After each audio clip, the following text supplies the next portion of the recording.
Hello, everybody. Welcome to another episode of Altar Call MAFS. I am your host, Tane, back with another recap for Couples Therapy Season 4, Episode 11. With me is my co host, Jenn. Hi, Jenn. How are you doing? With you. I have so much to tell you, and we've got so much to get through. And number one, you had a birthday, so happy birthday. Hopefully, all of your Patreon folks wished you a happy birthday, unless you kept that a secret and then I just told everybody. That is exactly what just happened. That is exactly what just happened. Whoopsie daisy. Pre-recorded. Thank you. Thank you. Thank you. Thank you. Well, I'm in a great mood because we were in Vietnam, and a friend of mine who I've known since I was 15 lives here. And so we just Yeah. had dinner with him. And it's just, I don't know, there's something about hanging out with people that knew you when Yeah. and knew you now. It just hits different. So Oh. I just am in a good, I love everybody mood until we start talking about these couples. Awesome. What did you do? Did you just hang out or? Yeah, there's this interesting building called the Apartment Cafe. And so it's this converted apartment building. And so all of the apartments are now restaurants. Mm-hmm. So very interesting. It's interesting to see what other countries do with space. So instead of letting it be this dilapidated building, they turned it into something kind of cool. So that was fun. Okay. That's awesome. Always good to have like friends feed your soul Yeah, for every sure. now and then. So that's awesome. Okay. You guys, I had like this whole 90-day hunt full of, recap for you guys. And technology hates me. I'm working to hoping that I'm able to save the file. If not, that might be a goner, but you can find that on Patreon. And technology just hates me, guys. I don't know what this is. But I was just bitching to Jen off air about it. But you can check out bonus episodes out on Patreon. Love is Blind France is out if you are not watching. That's on the regular feed. This is not even a Patreon thing. I'm just telling you to go watch Love is Blind France. Like I said, I'm probably gonna do my rankings all over again. But based on just the 4 episodes, France is up there. I really enjoyed it. I really liked it. Did you watch it, Jen? I haven't watched it yet, but I'm going to now because I saw a story with Ricky talk about the guy that got kicked off for sneaking a girl into his hotel room. So Mm-hmm. I'm going to Yeah. watch it now. Yes, Galien. No, it's just no, honestly, everything about it is great. Like the diversity is actually diverse. And I'm not even talking about race or anything, which is like diverse also, but it's just they're different kinds of people. There's different ages that's on there. And it's just like they show them smoking for God's sake. So it's a completely different Well, not duh, it's like that's a France. big deal. Yes, it is, but I didn't think they were gonna show it. Like, we've had Germany, we've had Sweden, and it's where it is. But either way, it's a very direct, and they just go and they just say what it is that they're thinking. So it's an enjoyable watch on there. So that's out now. Go check it out. I will be covering that with Brian for the next 3 weeks. All right. This episode started, and I'm like checking that I did not have the wrong episode because I was getting match flashbacks. I don't know why we got a whole montage of people working out. And I'm like, did I miss something? And then we find out that we are settling on Kyle and Mondo, Jen's favorite couple, and we're watching them work out at their gym. While they're working out, we hear Orna having her session with her. Is she her mentor or her therapist or her boss? I think it's her mentor, and I don't know what the difference is between, well, I do know the difference between a mentor and like her peer advisory group, but I think this is the person that she checks in with to be like, am I on the right path? Am I not on the right path? I like her too. She seems kooky. Yeah. So she's telling Virginia about Kyla Mundo's presenting issue is about opening the relationship and translating it. When Mondo was younger, he was a translator and an interpreter for his parents who didn't speak any English. And then now it seems like he's doing the same for Kyle. So drawing that parallel between the two, and then we see Kyle and Mondo. So Kyle shares that they're in Orna's office now. Kyle shares that they had an interesting conversation after the first session on how much stuff came out all at once in their first session. And Mondo was just like, I'm just trying to link what the identity of deafness is to an open relationship. I'm like, me too. I Same. want to Same, Mondo, same. and that he did this, with the last hookup. And I'm like, wait, huh? I thought they were talking about it. I didn't know that they were already open and Kyle is already out in the streets. I So, mean, Kyle didn't really seem to give Mondo. It wasn't a discussion. He basically said, I'm doing this. You could hang out with me if you want to, but I've got to explore this part of myself, apparently, with other people. So I don't really think Mondo got a choice. And he was way more calm about this whole situation than I would have mhm. been if I called my man at 4 o'clock in the morning. Wait, I'm getting there. Okay, So sorry. I'm just like with the last hookup, and I'm like, um, okay, so we're open already. But also he said it so casually. But thank God for Orna, because Orna is like, okay, what? Bring me in. What are you talking about? Like, I don't know what you're saying, and I don't know if it's against the therapy laws or rules, but I don't know why if she can blatantly say, Kyle, this is so fundamentally selfish. I, from my eyes, I'm just like, you have a partner that is struggling with this open relationship, and you're just like, that's your problem. Like, I don't know what to do. I don't know what to tell you. I'm going out. So I don't know if she can't like flat out say like that is selfish or anything, but that's not happening.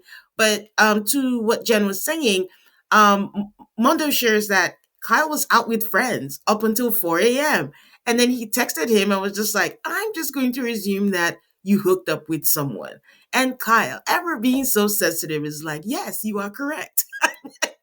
this is this is not a what is the point of being in a relationship that gives you this much anxiety and stress and no peace? I don't know. And what made him and he just wondered what made him want to have an experience. And he said, because the person that he had the hookup with is deaf.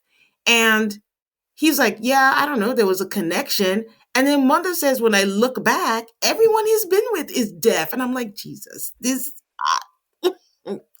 And he's like, "Is it a need to be with other deaf men?" I'm like, oh, I would assume so.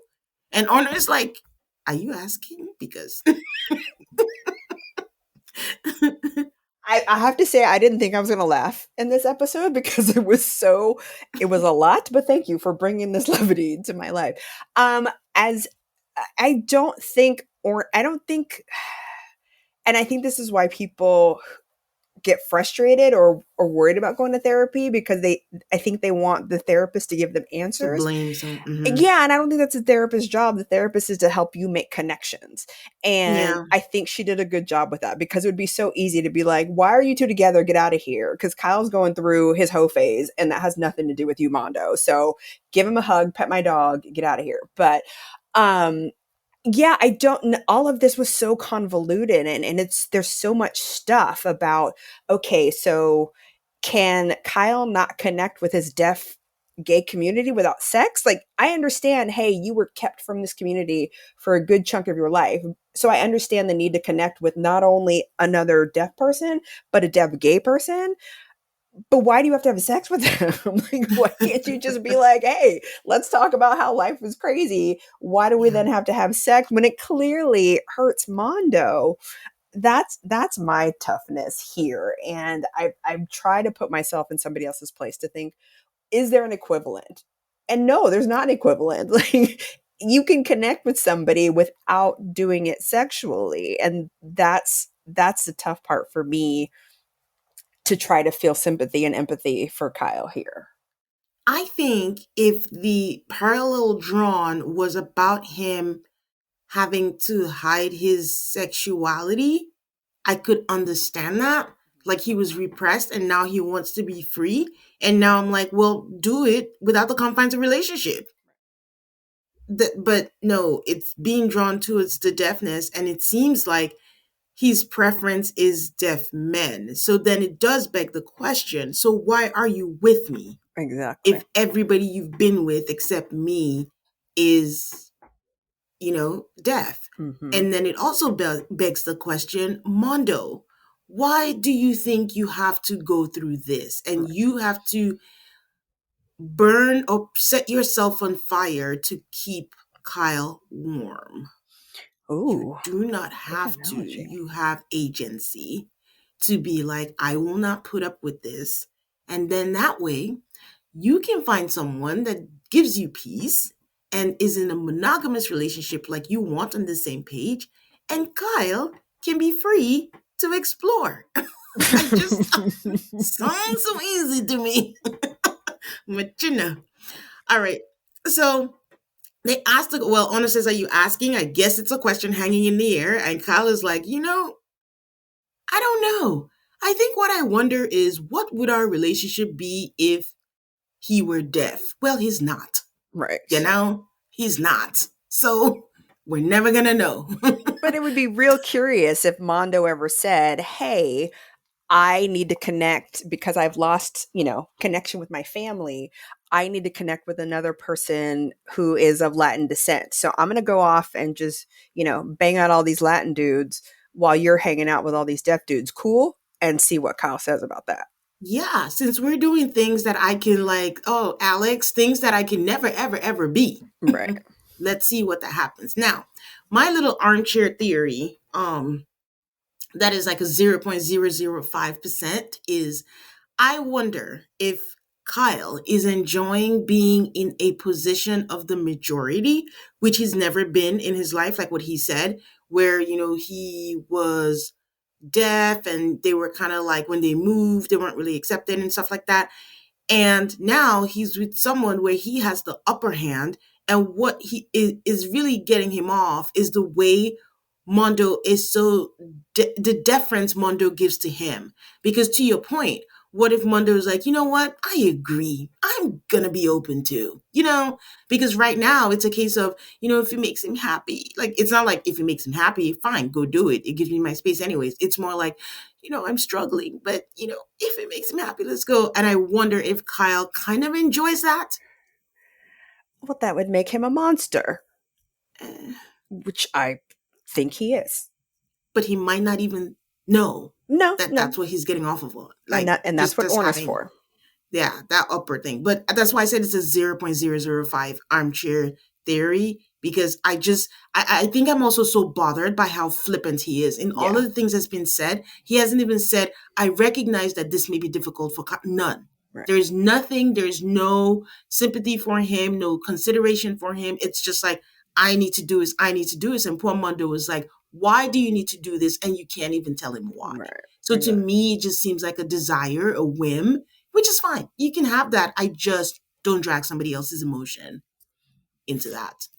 All Absolutely. right. So, I mean, he says that. He says the hookups are from being frustrated and it's a sense of liberation. So Kyle asks if he feels burdened, if Mondo feels burdened that he doesn't understand him. Guys, not Kyle feeling burdened that, I may be thrusting this on you, even though you don't want it. It's more like, is it a burden for you that you do not understand me? But I don't even think Kyle understands himself. He's acting out on his, I don't know, I wouldn't say trauma, but things that are repressed in him. And Mondo says, like, I just love you so much that whatever happens, I'll do it. And this is so unhealthy. And I think it feels like one of those relationships where the guy is doing so much to make the other person break up with them so that they can be like, "What? I tried. I stayed. Da-da-da-da-da. I didn't break it up. He broke it up." And it just really Hmm. feels like that. Like he's just waiting for Mondo to just wipe his hands of it so that Kyle doesn't have to be the responsible one. Yeah. All right. Well, that's all I got for them. Do you have anything else that I may have missed for them? No, no, they both just need individual therapy. And I just want to hug Mondo still. All right. Take a little break and I'll be right back. All right. Let's talk about Boris and Jessica. Interesting. You laughed. Um, I shouldn't laugh because I don't think I've ever seen a couple on this show where I've been like, they can work it out. So, I mean, they can. It just seems hopeless when we first meet them. So, when they first met in 2015, she says that she was singing in a jazz group. I should add that they started with them at home with just the chaos of children and doing all the things and getting ready. Then they're in the office. And when they first met in 2015, she was singing in a jazz group. And after speaking, he was very connected to her, thought that she was so attractive. And after speaking, he noticed, I thought this was weird, Jen, when she said he noticed a very thin wedding band. Why describe the wedding band as very thin? Like he didn't see it because it was so thin? Yeah, like I don't. Would it have made a difference if she had a Yeah. big 5 carat rock, or you saw something that you liked and you went after it? I don't know if he was trying to put down her ex to be like, he got her this crappy No, little she said ring. it. She Oh, said she it. said it. Yeah, Okay. she said it. So I, I have a theory in that. But yes, I just thought it was weird when she first said a thin with it. Okay. And then he emailed her and tried to, hang out with her. And he kept saying that she was standing him up. And she's like, I was married. I wasn't standing you. You kind of can't go on dates with someone who is married. Um, then Boris just gets all really dismissive and is like, it's all good, it's all good. There's no issue, no issue, all good. Like, we fell in love, she moved in, and I'm like, skirt, skirt, let's go back. How did you fall in love if you weren't going out? I feel like they were doing that emotional affair thing where, that work wife, work husband, I'm going to bring you a special lunch and we're going to go to lunch together. We're not going to do anything, but we're going to spend a lot of time together. It Mm-hmm. feels like that because I don't know how you go from, actually, I do, but I don't know how she went from being divorced to immediately moving in with Boris. And I'm surprised that Orna didn't kind of crack into that to be like, well, what? How did she get in that Um, so quickly? I think they were cheating. I don't Yeah. think it was like emotional or lunch or anything. I think they were cheating, and I think that's why she said that thin a wedding band or whatever. I think Jessica Um, still carries a lot of guilt for cheating and leaving him, but I think they were cheating. And that's why they were kind of like, he's like, we're all good, it's fine, it's whatever. I don't know if they don't want to blatantly say it out, and maybe Orna asked, but it was edited out. But yeah, I think that's what it is. Boris says that she was disoriented and still dealing with the issues from that marriage, and they're still dealing with it now, and that's why they're here. Boris is doing the classic thing of it's the other person's fault and never my fault. I'm the good person in the relationship. I do everything right, and the other person is why we are here. He feels like he's the kind of person who anticipates problems. And because he anticipates problems, he ends up doing everything. And that got worse when they had kids. And at some point, he got so angry. And then, he's such a good guy, Jen. Like, he stops and he's like, is it okay with me saying what I think the issue is with you? That's so annoying. She looks so mad. And then he put his hand on her leg and he's like, oh, you look so mad. She goes, oh, because I am. And Honor is like, okay, if you are, I think we should slow down. But Jessica's like, it's fine. Go on with your story, keep talking. And Honor is like, no, we need to stop and you need to explain your anger. And she says, like, the thing is, Boris's narrative about my life and my competence is so wrong because all of these things that he's saying, I did those things in my life before him, and there are reasons to why they're the way they are now. And then Orna's like, okay, give me context. What is an example? She's like, and the thing is, Jessica is so well spoken. Like she's very articulate, she's very clear when she has a rebuttal to Boris. Because Boris says something and you just think, oh, well, that sounds like, and Jessica's looking at him like, are you crazy? Like, so she says, for example, he does not like my grocery shopping because for one time I bought like tomatoes and they were expensive. And then he puts his hand on his head and he's like, I hate the way this makes me sound. I was like, well, then don't do the stuff. I yelled at my TV. I was like, well, don't be controlling, Mr. Know Everything, because maybe you hate the way it sounds, but maybe that is you. And if you want it to change, change it. So Boris says, like, I don't want to minimize. He kind of minimizes, like, oh, it's just grocery shopping. Like, I'm the kind of person, like, I want good tomatoes, but if it's cheaper a block away, I'll walk a block away. And that's just how I do things. Like, I just want tools on how to be cool with the way she shops. Again, blame shifting. Everything is the way she does stuff. How about you get tools to not be that way because she's putting up with the things that you do. Remember, guys, last week, this is the same guy who dragged this woman and their kids to like 10 different states. And then suddenly she wanted to come back to New York. He's been here 3 months and this man is like dying and saying, like, I can't do it. My life is over. This is terrible. Ooh.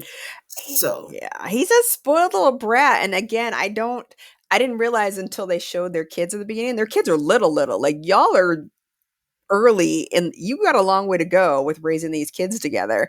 And I'm so curious about when in all of these moves she became a therapist and like a doctor that can't operate on herself. I know she can't bring her work into their relationship, but she does a pretty good job of being articulate with him. And she does a really good job of being clear and saying your assessment of my competency is not fair. I don't know how to put that any clearer.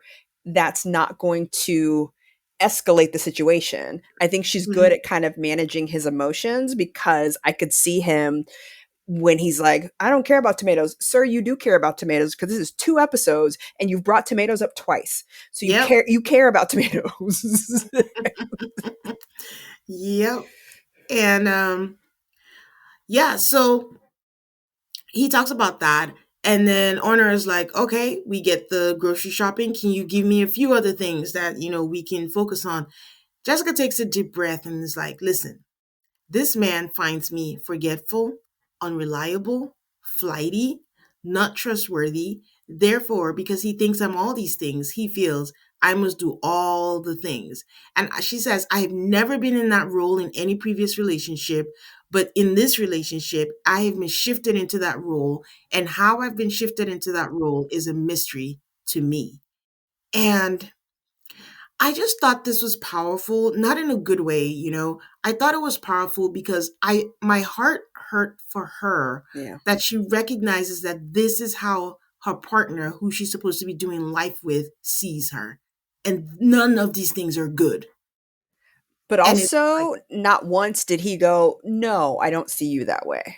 yeah. No, that's not true. Oh my gosh, is that what you think I think about you? I would never. Like that nothing close to that came out of his face and that irritates me. Uh-huh. Because it's probably what he does. I forget if Orna asked her, do you agree with this? Which I think she does because she says, I've never been this person in my previous relationships, but somehow I have been put here. So it's a case of, did he not mastercraft like her into this situation? But I think the dynamics of the relationship added up all together to end her, like where she ended up in this space, in all these things. And it's just, I think, like I said, that she still feels guilt for cheating and is putting up with this trash because it has to work. I left my marriage for this. It has to work. So why I have to stay and put up with all this because it feels like she's just letting him get away with these things, Yeah. And I don't know. I don't know where they're headed, but that was, all we got for them for this Jessica, episode. have you been silent or have you been silenced? Yeah. I think after them, they do this thing where they had the montage clips of random people in the city who are like in relationship, presumably. And I wonder if they're actual people or if they're paid actors. What do you think? They're actual people, and I think it was giving us a hint because it seemed to me that all the people that they shot were fighting, which is a Yeah. perfect kind of lead in to Rod and Allison. Yeah, but how do they have to get permission for them. So do you just Yeah. film them and say, hey, can we get permission showing you fighting? And they're like, you know what? Yeah. I do want to be on TV. I don't know if they Okay. show. But do you think they tell them like, "Hey, we're They out here, have to. we're out here filming B-roll of the street. You guys were on the street. Do you give us permission to use your likeness?" I don't know if they went as far as to be like, "Oh, you guys were clearly fighting. Can we put this in?" I think it was really more of, "Hey, we're just shooting B-roll and you're in it. Sign here." Okay.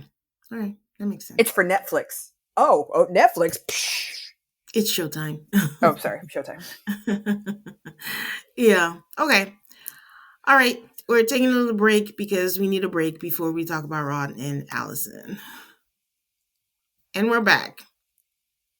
All right. We see them bickering because what else is there for them to do? And Before we she break is into the two of them, do you find every time she's on screen, even when she's at home or she's at the therapist's office, are you like, what did you do in fashion? No. yes, I think we talked a little bit about this last time because these sweaters, I hope she's not trying to promo them. She wore them at home. She's wearing them to the office every time. So, yes, that is a good question, Jen. I don't know what she did in fashion, but maybe it's a Betsy Johnson type kind of fashion, but it just looks outdated.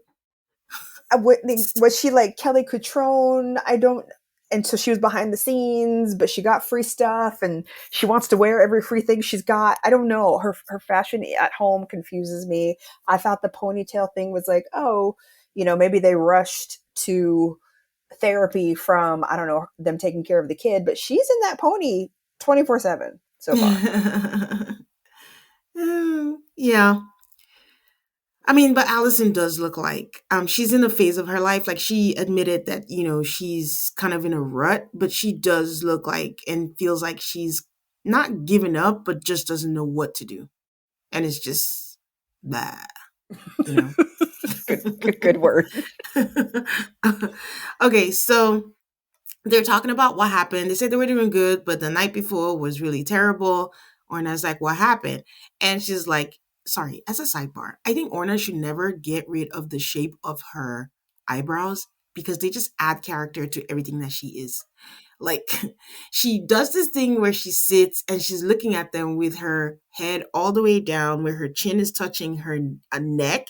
And then she goes, uh huh. Then she nods, but those eyebrows add a little something to the aura that she should always keep that shape forever. Just sidebar. And I like her fashion. Orna is fashionable. I'm not there yet. Every now and then she has cute sweaters when she's walking her dog in the street, but nothing else screams out to me on her. She also doesn't look like someone who's like tatted, but she is, right? Am I Oh, mistaking her? I don't know. Does she have tattoos? I love her more. No, I'm mistaking her for a picture of you I saw this morning. Because we look so much alike. I might be because I thought she had like a whole like sleeve on her arm, but okay, maybe not. I'm going crazy, guys. But I'll double check and I'll come back with that because I think I saw a picture of you this morning, and I Okay. think I'm confusing that together. Okay, so they say that they were fighting and she was just screaming at him, and she was so proud of herself that she walked away, like, she didn't let it escalate and she left, and it was far, and that was good for her, but it didn't go away. She walked away, but it didn't go away for her. So Arna asked her, like, okay, but if you're not angry anymore, why are you angry now? She's like, I'm not angry. And she goes, okay, why do you sound angry? Because I'm from New and York. that's what I thought she was gonna say. And she was like, honestly, because I'm mad at myself. And Orna is like, okay, so you're mad. And she's like, okay, yeah, I am. Like my reaction. Like I'm mad at myself. And the thing is, like, I project everything on him. That she is sorry about her behavior. But the thing is that she's so frustrated and she needs him to communicate something to him, to her, anything. And then Orna asks her, what do you need? And she just says, um, I want him to, and Honor is like, no, we're not focused on what you want him. What can you do? Like you do to make sure like you don't create that, environment. And she said, oh, I could probably have karma like in a calmer way and in a better way. And she's like, okay, you can do that. Then she says the other day, she asked him something about like, for example, like, when are we going to have sex again? And he's just like, soon. And then that just pissed her off. So Orna circles back and is like, okay, so where are we on that? And she's like, they're not having sex. And Orna says, who wants it more? And Allison says, I wanted more. And she asks Rod, where are you on it? He says he wants it, but honestly, he needs calmness and kindness and all that yelling, screaming. Like, there's absolutely no desire to just. I can't imagine being in these people's marriage because, unlike the others, I just feel like they can't stand each other right now. I And feel, especially, yeah, go sorry, ahead. when Allison says that he has no patience for her and the kids. Was it him? Or was it, yeah, it was him, right? Not Boris? Yeah, it was them. Yeah. So it just feels like a firehouse right now over there. And Allison reminds me of Boris a lot. It's a lot of I'm sorry, but and why would you have sex? You know what I mean? You're coming at him with all of this stuff, and then when you're confronted by Orna to say, "Well, you're angry." No, I'm not. Well, you sound angry. I'm not. Okay, I'm mad at him for everything. It's like, okay, but why do we have to ask you 16 questions to get you To there? get there. Yeah. And I don't think she's making that connection, even with the number of times that Orna stopped her and was like, "No, you're blaming everything on Rod." And I love that I don't think Rod changed. He sat there in his corner, just chilling, being calm and kindness the whole time. Yeah. But he's also a jokester, so I could see how somebody who's already elevated would be more annoyed by not getting a reaction, because I think she does these things to get a reaction out of him, Yeah. and he doesn't give it back to her, and that just makes her madder. So Yeah. yeah, their dynamic is wacky. How they got this far? Were they married 18 years at this point? Mm-hmm. Good grief. I can't remember. Was it 18 or 14? I can't remember That's the a year, the while. number of years they've been together. But I will say I give her credit for realizing that she uses him as a dumping ground. Um, a lot of this, I don't know whether she recognizes that it's a breakthrough, but I think a lot of this is like Allison is just mad at herself. No. Allison asked herself the same question you just asked. How did we get here? I think Allison is like, we were once like in love, a couple or whatever, and we got here. And now I am this person who doesn't have a career, who's constantly looking for attention, from her husband. I think Allison wants to not be the person who is yelling and nagging, but can't stop herself. And it's like an out of body experience. Like when she sees him, she wants to be like, hey, hon, how was your day? How was this? But that part of her is just like, this motherfucker who gives me no attention and I'm going to get something out of him. And then there's a third one that's saying, don't do it, don't do it. And she's just like, I'm gonna do it. I did it. So all of that, she is mad at herself for, like, I don't want to do it, but I can help myself and I don't know how to get myself out of this. And then I am with a partner who is, because sometimes, you could see it as Rod is, he's calm, he's not yelling back, he's not belittling her or whatever it is that she says. But for her, it's like, that's annoying. I want you to feel something because it almost feels like you indifference is terrible. Yeah. So there's a lot that's going on and she doesn't know how to channel it, but it's okay. And I think that she needs to just, for lack of a better word, forgive herself. Whatever it is that she thinks she's done to herself, like, she's not dead. She can still rewrite her story. She can Yeah. still, come from a place. And then it seems like Rod is reactionary and then he will react to that. But Rod also needs to get it together. Like, just because you're standing there and being calm and not saying anything doesn't mean that's the right thing to do. You should be there for your wife and be a support system as she goes through whatever it is that she's going through right now and trying to figure herself out.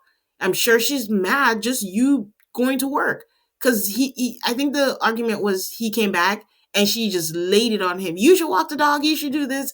And it's more like she's mad that you get to go to work. That's really what it is. And I gave up my career for us to have a child, and now I don't know how to get back on track, and I can't go to work. I know he's not a mind reader. You shouldn't, like, you don't know what it is, but at least try. Like, okay, honey, what is it? What can we do right now? Even if it's that she wants to do like a pet project, something to keep her busy, like help her, with that. and try, but he's not doing any of that, and she really wants that, but she needs to also use her words and say that's what she wants, Yeah. Yeah. And I so think he's just like in a bomb field. Like he's damned if he does and he's damned if he doesn't. So he's like, I'm just gonna sit back because I'm gonna get yelled at regardless. anyways. So whether I do something or whether I don't do something, I'm gonna get yelled at. So I'm just gonna sit here and be quiet. I think he said that in the first episode where he's like, I just shut down and I just stay quiet and let her, kind of Tasmanian devil until she gets tired. Yeah. But I like what Orner said to her was like, what can you do? And I think you even said that, like, there's something about her life that she needs to change. And Rod can't change that for her. And Mm-hmm. maybe if she picks a thing, whatever one thing is, then that'll give him a window to help. But I don't think she knows what she needs from him to tell him. And again, just because y'all have been together for 18 or however many years, he doesn't know what you need. Otherwise, I promise you, he would probably give it to you to avoid all the yelling. But he doesn't know what it is. So she needs to put a post-it note on her computer or on her mirror every morning and say, what can you do? And see where it goes from there. Yep, both of them give each other something every day. Yeah, What can I do for you? What exactly. can you do for me? I know she's like, you should know what I want and what I Mm-hmm. need, but let's baby steps. Let's Mm-hmm. try to do this. Like, bring me a coffee in the morning, or give me a hug, or hold my hand, or something like that. So they're stuck in an unhealthy pattern, and she agrees to that. She's just like, I just want to just yell at him. Just dump it. He's become my dumping ground. So Orna gives them homework and asks her to reduce her yelling, try to reduce her yelling, and for him to kind of increase intimacy. Not necessarily like sex, but like, hold her hand, give her a hug, and then be nice, and then it'll maybe lead to something. Orna, oh, go ahead. I'm sorry. Oh no, this is me always throwing in my personal stuff in here. And so my ex-husband and I were kind of in a not similar pattern, but a pattern where things weren't healthy. Yeah. And he had said to me, like, when I come home, you don't get off the couch to say hello to me. You don't get off the couch to like hug me and kiss me and whatever. And I was like, Hmm. okay, that's something I can change. I mean, Yeah. we got divorced, so it didn't do anything. But he at But you least he told me what he needed. Orna tells Virginia that that's Ron and Allison, are an approach avoid Mm-hmm. couple, Mm-hmm. where Nick and Catherine are an avoidance couple. So Virginia says like, well, I mean, they're avoidance, but they had that ayahuasca. Am I saying that right? Ayahuasca? Ayahuasca, but Yeah. also quickly, I don't want you to be in another Sandra situation. Is her name Catherine? Yes. You're calling With a her. K. You're calling her Virginia. No, I said Virginia. Virginia. Ornat spoke to Virginia. Oh, okay. Sorry. Yes, she did. Um. So because they did the lead in into Nick and Catherine, because they were talking about Orna says like Rod and Allison are an approach avoid, and then she brings up Nick and Catherine and says that they're an avoidance. So then Virginia, who is her mentor, that's who she was talking to, says like, oh well, they did the ayahuasca experience, so that means maybe both of them want to come out of it. And Orna is like, I don't know. Nick wants to stay hidden. Nick wants to be there, stay there forever, and never come out. I don't know why he signed up for this show. That would be the reason. Virginia is saying maybe the ayahuasca means they want to come out. I think signing up for this show is maybe the reason, like a sign that, okay, maybe I need to come out of whatever it is. Like I said last episode, Nick looks tortured. Like he is grappling with so many things in his life.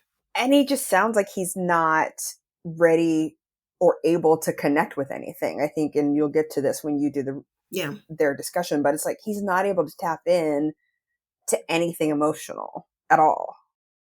He doesn't want to. I think he can, but he's scared of what all of that is going to bring, and what of that. Listen, part of why a lot of humans aren't truthful to themselves is, it's one thing when you say, "Oh, I had no idea. I couldn't make the connection." You don't have to work on it. When you actually know, you actually have to do the work. When you don't do the work, that's double, because you knew and you didn't. So you have to be ready to accept all the things that come with it. And that might mean a huge change in your life, which a lot of people don't like, you know. Comfort zone is where it's at. So Well, there's a theme song. Great. Okay, so that leads us to Nick and Catherine. And they start with like they were fine, but then they just did their daughter's birthday party. She turned 6, but that caused a rift between them. Orna does the look, and she's like, "Okay, tell me about it." Nick was like, he thinks that the birthday party cost too much, and she's like, she planned most of it, and it just feels like he doesn't care.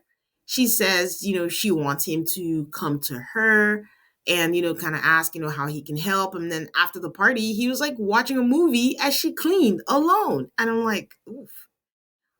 He says that, well, you're saying that, but I have to figure out how to pay the 3 grand for the party. Okay, I don't know how much parties cost, but 3 grand in New York seemed like reasonable to me. What do you think? And not It's too much for a 6-year-old's birthday party. 6. What does in a the 6-year-old need? You go down to Pizza Hut or Chuck E. Cheese, whatever oh, the New York version of that is. She's 6. they don't do that anymore. Like everything is too much. Like in fact, the world has changed so much. I say this all the time and it's not a joke. Like I just feel like the world moved faster than it should have and there's way too much going on. Cuz do you see now that college students moving into a dorm like it takes like $20,000 to decorate and I'm like, "Wait, I'm sorry. What? I was on a twin bed that was not comfortable. Why are we what?" Yeah, my So, bookcase in college was egg crate or milk crates. It wasn't a full Home Depot reno. I ain't even have a bookcase. So yeah, okay, yeah, but okay, it's not right, but it's okay.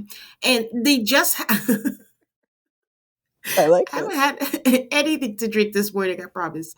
um it just seemed reasonable based on what all the people seem to be doing right now. I've never thrown a kid's birthday party, but 3 grand in New York to me was like, oh, okay, she got a deal. But okay, I guess I was wrong. But he said now he has to figure out how to pay the 3 grand. And after doing that, now he has to clean. And she's like, okay, just to be clear, the party was covered in cash. Because the way he said, I have to figure out how to pay 3 grand, I'm like, you charged it? Okay, now if you have to charge it, that's not a deal, but what's going on? And then he's like, what do you mean it was covered in cash? And like, he's like, I mean, she says, it's not credit. We're not, you know, having to pay for it after. He's like, yeah, but it was covered by my business account. And then from my business, we were pulling from the personal till like everything was low. And she's like, yeah, again, I'm just saying that it wasn't credit. Like, he's like, well, but it was covered by me. And how did it go? And this dynamic seems like he's angry and it seems like she's on eggshells. She's always watching and saying carefully what she's going to say because she doesn't know what's going to tip him over, I guess. Is I'm that with what you get? I know in this one little tiny sliver of example, I'm on Nick's side because what kind of girl math are you using to be like it cost 3 grand, but it's fine. It was covered. Well, covered by what? Does she not work? Why are you covering your child's No, birthday party with business expenses? That's no. crazy. I'm not with Nick on this because that's crazy. Open your mouth. Orner was right. I'm gonna get there, but if even if I'm not working, it is what it is. We're having this party together. If we cannot do 3 grand, tell me we cannot.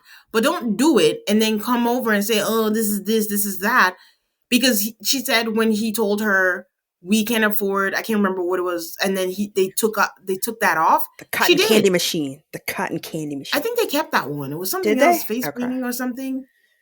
And then he took that out. She took it out. But if you're telling me that it's okay and you're doing all the gymnastics, don't hold it over my head that you're doing all of this. If we cannot, we cannot. So I know what to do and I'll pivot. I'm sorry. Like I felt like he was holding it over her head. Like if she's not working and she doesn't have anything, then you are responsible to tell me what finances we do have. But Don't then make it happen. something must have happened because he said, "Well, then I'm the bad guy if I say No, no to things." no, I'll get there, and that's on him. Because how is she going to know? That's exactly what Orner was saying. How is she going to know that things were tough or it was too much to get the 3 grand if you are making it happen? You know? So I'm not on his side right now. Like this is one of those things. I hate when the general things of when mostly it's men who do this, like and then automatically people think that they're the calm, rational one because they're not doing this, but sometimes not saying anything or not, and an action is an action. And then now she looks crazy because, yeah, maybe she's the kind of person who wants to have like a big birthday for her child, but she's not unreasonable, like from what I've seen of Catherine, where if you told her, it wasn't a case of, nope, my baby's gonna have a $3,000 party and that's it and that's the end. It was a case of, hey, this is what I have in mind. This is what it's gonna cost. Here's the money. Now you should have pushed back. But let me eventually just get there and start talking about that. So he says that he's tighter when it comes to money. And Orna was like, so if that was the case, why didn't you just tell her that it was tight? He said he doesn't want to be the bad guy that is taking cotton candy away from the kids. And she's the one who brings it up. And she seems to be the one bringing up the issues again, which is why, how did she get him to sign up for this show? This is what I want to know. I What did wonder. she tell Nick? I wonder whatever his. I don't know what his business is, but maybe it was a way to promote his business. We don't even know what it is. So It didn't work. there's no promotion there. Terrible marketing. So she's the one who brings up and says again that he grew up with his parents fighting about money. And Orner is like, listen, we are going to have to hear about your history. We need to know. Like, can we know what this is about, hearing about this? He hesitates and he's like, I don't know if I want to crack that egg, and I want to be really careful about what I say. You know, my mom died and she's dead, but my dad is still alive. And I wasn't sure if it was a case of I don't want to say anything that will make my dad feel bad. Is that how you interpreted it? Or No, because I think even Catherine said that him and his dad don't have a like deep relationship. I think she had said last episode that they just kind of, you know, are logistical buddies where they were just taking care of whatever they needed to take care of with the mom. But other than that, that they didn't have a relationship. So I don't know what he would be protecting because they don't seem that close. yeah, I don't know if it's also the thing of maybe honoring the dead. I don't want to speak Maybe. ill of the dead, but I mean, that's the thing about parents. I always say is like they love you, they do their best, but you have to see them as human beings. And just because someone passed away doesn't mean they were infallible. Like they still had their flaws. And talking about it and how it affected you is not disrespecting them to me, but maybe he thinks differently and doesn't want to say all the things and open all the wounds, I guess. Um, he says that there was a lot of sadness from his mom because I think he said last episode that he think that she died from sadness and stuff like that. And he sees it as he was to blame also. And Orner's like, how? He was like, just from his teenage years, it was his fault because he was just going out with his friends all the time. He was doing drugs, and basically his mom was just worrying about him. So I think that's the other layer that I think has not been mentioned. I'm assuming he's clean and I'm assuming that he's an addict. Well, I should say a recovering addict. And when you're a recovering addict, no matter how many years sober you are, it's just something you're going to grapple with for the rest of your life. So does that add layers to whatever it is that you're dealing with? And for Catherine, how does it feel being partnered with someone who's a recovering addict or someone who's dealing with their addiction? Is he going to programs? Is he not? There's just so much we don't know about Nick. And we're never going to know. Because We might. as much as his mom was polluted in her own sadness, he's polluted in his own sadness. It's so funny. Again, nature versus nurture. We try so hard not to repeat the mistakes of our parents, but because it's what you grew up in, it's what you know, it's what your mind knows is familiar, you somehow repeat the pattern without even knowing it. So he's trying so hard not to, oh, she was so sad, she said this, and here he is, mired in sadness. And he might be depressed. And because he Yeah. hasn't seen anybody to talk about it, he hasn't been able to kind of get the tools he needs to live his life in a way that's functional for his relationship with his wife. But Yeah. I don't know. Yeah. So Orna asks and says that maybe that's why you couldn't open your mouth. She didn't say that. I did. And say that I can't afford this. And he feels like maybe if someone had provided for his mom, I think he said that his mom was the kind of person who was always taking care of everyone, doing everything, and maybe she just needed someone to provide for her and be there for her. And eventually, she died of sadness. That maybe he thinks that if someone provided that she wouldn't have gotten depressed and died. And so how could you say no to Catherine and then you could repeat the cycle and then do the same thing? I'm not gonna lie to you, Jen. I did not understand this. I'm with you. I was like, Uh, that seems like a huge leap to okay. make from one thing to the other. But Okay. I didn't study this in school for years and years and years, and I normally trust Orna. But yeah, that was a connection that I wasn't able to make, and I don't think he did either because he was like, "What?" She was like, I feel like you're saying it like I'm supposed to know, but I don't know. And I'm like, good on you, Nick, because don't act like you know what she's saying. And the other thing is, like, it sounds bad to say, but it just feels like I don't see Nick be so, like, oh, I'm so worried about Catherine. Nick is not, he's disconnected. That man cares more about his business account than if Catherine, this man left her to clean the party alone to watch a movie. He doesn't care that much if something happens. Is it that he doesn't care? And I'm not trying to be a Nick apologist, but like, is it that he doesn't care, or is he that I don't know? We still don't know anything about their relationship. We don't know about their Yeah. dynamics because things are coming out in pieces. And as we go down one path, we end up detouring into another path. So I still don't Hmm. know about the dynamics of the relationship. Is in his head, well, I paid for everything, you threw this party, you clean it up, you're the, staying, Yeah, and not that's that it's right, but like if she, okay. but if you want him to open up his mouth to say, hey, we can't afford this, then she also has to open up her mouth and say, hey, I don't want to clean this by myself. Yeah, that's why, Ona says they're both avoidant. Yeah. But I think my point was just like, I think that's why I'm leaning towards Nick is kind of being a dick right now because I don't understand how you have a party for your 6 year old that you are both parents to and you leave her to clean it. And your defense is, well, I provided the money for it and I'm supposed to clean too afterwards. Sir, this is not part time parenting. Okay. Okay. Okay. Damien Grr. We're gonna laugh this episode. We found a way. I got you. Honestly, that was it. Orna just says, "You guys, there's a big story hanging over you," or maybe she tells Virginia. I'm not sure. There's a big story hanging over them.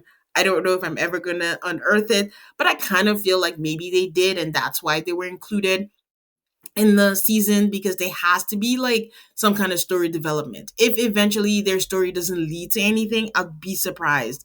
Why would they pick them if that was not going to lead to anything? But yeah, it was a the episode went by way quicker than the first one. It did, but I kind of felt like we didn't get anywhere. This felt like a part one of Mhm. something, like it's leading into something. This was all kind of foundational. And so I kind Mhm. of, at the end, I was all, maybe I should watch the next one because I feel like something's incomplete here.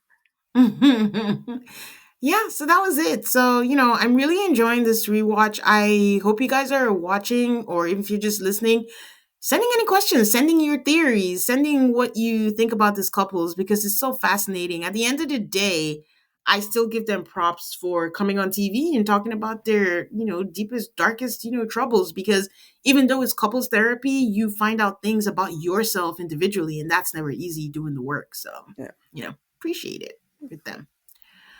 Okay, Jen, can you share with people where in the world is Jen today? Um, we are currently in Vietnam. We are leaving for Bangkok on Monday. And so, no, Wednesday, losing up my days. So we are, traveling all over Southeast Asia, learning a lot about cultural immersion and experience and forgiveness because, Vietnam War was here, but those people are real nice to us. So that's interesting. So if you want to see what we're doing out here, you can follow us on Instagram and YouTube at jns.adventures. Okay. You can find me, Alticall MAFS, across all the social media. Please give me a 5-star rating and stay subscribed so you don't miss out on any of the episodes. Until next time, guys. Bye. Bye.